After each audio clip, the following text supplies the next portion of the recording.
So, I don't know how many of you come from a design or planning background, but there's a saying in the industry. How many have heard this? Make no small plans, for they fail to stir men's hearts. So, I'm here today to suggest that maybe that's not the truth we once thought it was. You see, for 2 decades, I traveled the world working as an urban designer, big cities on big projects. And as I worked on big during the day, I found myself in the after hours drawn to those special hidden places that were actually quite small. So I began to wonder, I thought, does small actually stir hearts better than big?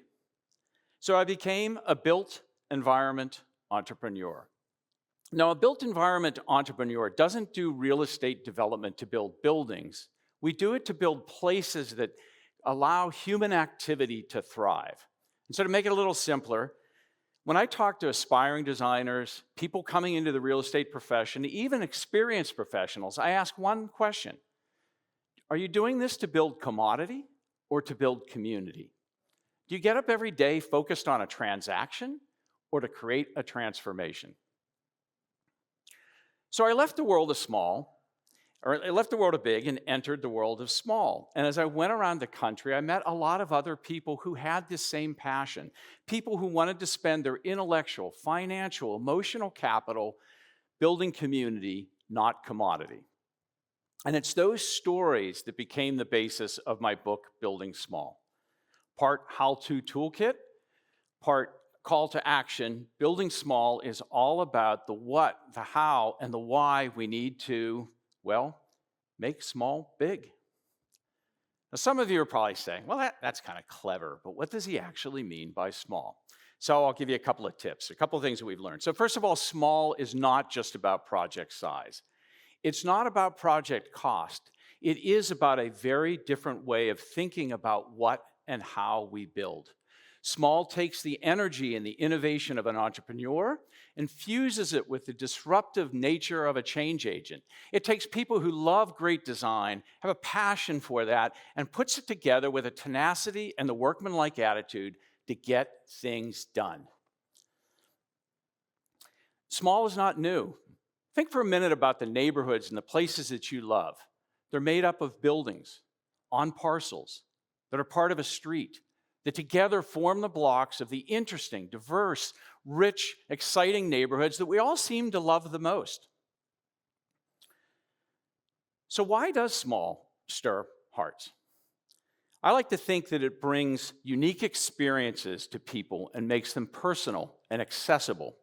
I know when I go visit projects that my friends have done, it inspires me to ask for something better. On a practical note, it allows people to own their homes and maybe the buildings that their businesses are in. Most importantly, small helps build and maintain the community's soul. So now why is that important? There was a time when people chased jobs. People, what we used to call or what we now call talent, chased jobs. But now jobs are chasing talent, and that talent are chasing places with unique experiences, authenticity, communities that have a soul. Frustratingly, I've spent a lot of time working on the book, learning from others who are in this space. It's still a struggle to make small big. So why is that?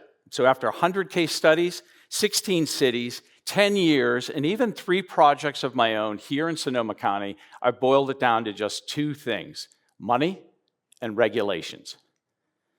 Money for real estate development comes from out-of-town capital, not connected to the local community, its needs, or its soul.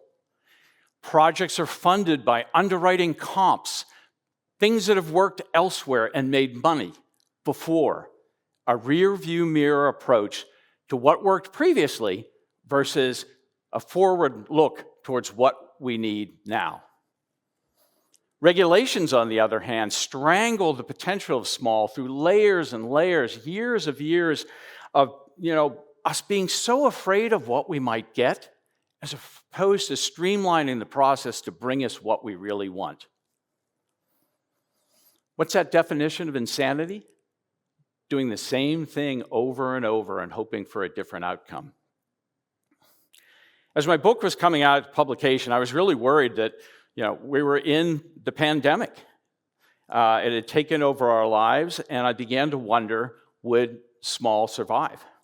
But I was overwhelmed by the response that we've gotten. We saw the struggles that we've come through, that we've emerged from, actually supported and gave me the optimism that we may be moving from insanity to enlightenment. Think about it. Everywhere I go now, there are different conversations about what truly is a return on investment when you factor in the community's values. New tools have emerged to allow everyone to invest not just in Wall Street, but in Main Street. That means everyone in here can invest in the kinds of projects, other built environment entrepreneurs to bring the kinds of places that you want in your communities. At the same time, leadership, and more importantly, the next generation, are asking for regulations to change, to bring the kinds of experimentation and new ideas that we need to come forward. But for that to happen, we need to make some big changes ourselves. We need to set aside our biases and the out-of-date thinking. We need to set aside the self-interest. We need to allow these new ideas and look at them for what they are. They are experiments. They are chances for a future. We need to give them the time to be tested, to allow to adapt, and finally succeed. Now, I know that's a pretty big ask, and especially in California, maybe even more so in Sonoma County. But think about what we've just been through. I didn't call it the pandemic. I called it the stress test for small. And as I worried about whether the book was going to have any relevance when it was finally published, I was really pleased to see, as I watched all of us come together and help support small in ways that you didn't even know. And it really meant that small was not eviscerated by the pandemic. It was actually affirmed. People came together, and think about it.